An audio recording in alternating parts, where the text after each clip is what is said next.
देखिए, हाल ही में ग्रीनलैंड को लेके बहुत विवाद चल रहा है। अमेरिका बार बार कुछ से कुछ बयानबाजी करता है। ग्रीनलैंड एग्ज़ाम के दृष्टिकोण से कैसे इम्पोर्टेंट है उसको देख लेते हैं। देखिए, पहले ग्रीनलैंड का लोकेशन देख लीजिए। देखिए, ग्रीनलैंड कहाँ अवस्थित है ये खुद देखिए। ये है नॉर्थ अमेरिका, ठीक, ये है रसिया और ये पूरा क्षेत्र यूरोप है। यानी कि ग्रीनलैंड कहाँ अवस्थित है? नॉर्थ अमेरिका, रसिया और यूरोप के मध्य में लगभग अवस्थित है। इसलिए यही एक कंसेप्ट आ जाता है ग्वीप गैप। ग्वीप गैप क्या होता है? ग्वीप गैप क्या होता है? ग्रीनलैंड, यूके और आइसलैंड। ये देखिए, ग्रीनलैंड, यूके, आइसलैंड और यहीं पे ये इलाका है यूके। देखिए, ये गैप जो है एक बन जाता है, ये ग्वीप गैप।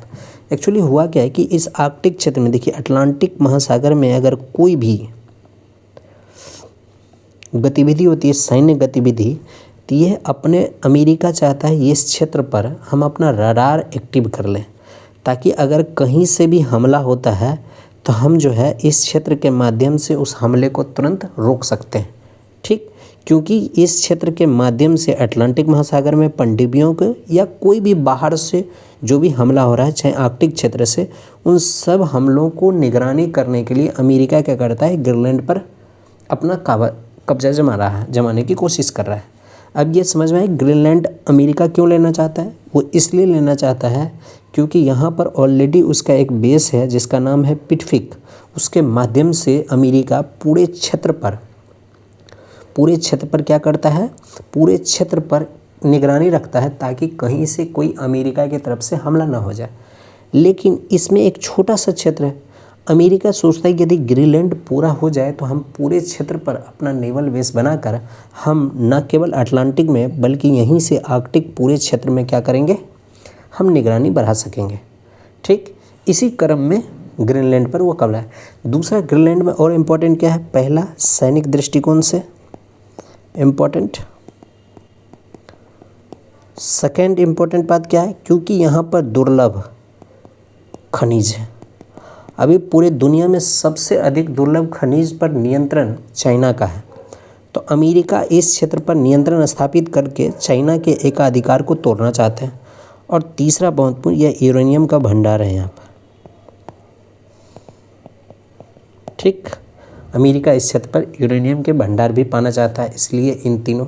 अब इसका इम्पोर्टेंट, अब ग्रीनलैंड के बारे में जानिए। ग्रीनलैंड इम्पोर्टेंट क्यों? पहला, ग्रीनलैंड तो बात इम्पोर्टेंट इसलिए है क्योंकि यह एल्बिडो क्या होता है? जब सूर्य का प्रकाश आता है तो इस पूरे क्षेत्र पर टकराकर तुरंत वापस हो जाता है। अगर कोई कहता है कि कितना, मान लीजिए 100 आया और 40 वापस कर दिया, तो इस सतह का एल्बिडो कितना होगा? 40। ठीक, तो एल्बिडो के काम करता है और एल्बिडो की वजह से पृथ्वी पर ऊष्मा संतुलन की दशा रहती है।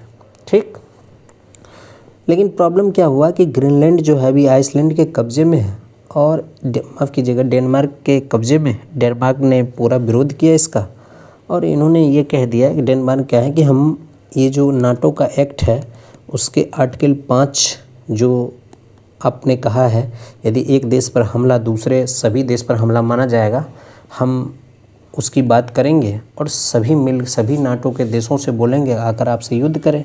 और हम जो उन द्वितीय विश्व युद्ध के बाद ऐसी व्यवस्था बनाई गई, हम नाटो जैसे देशों का बाद में औचित्य नहीं देंगे।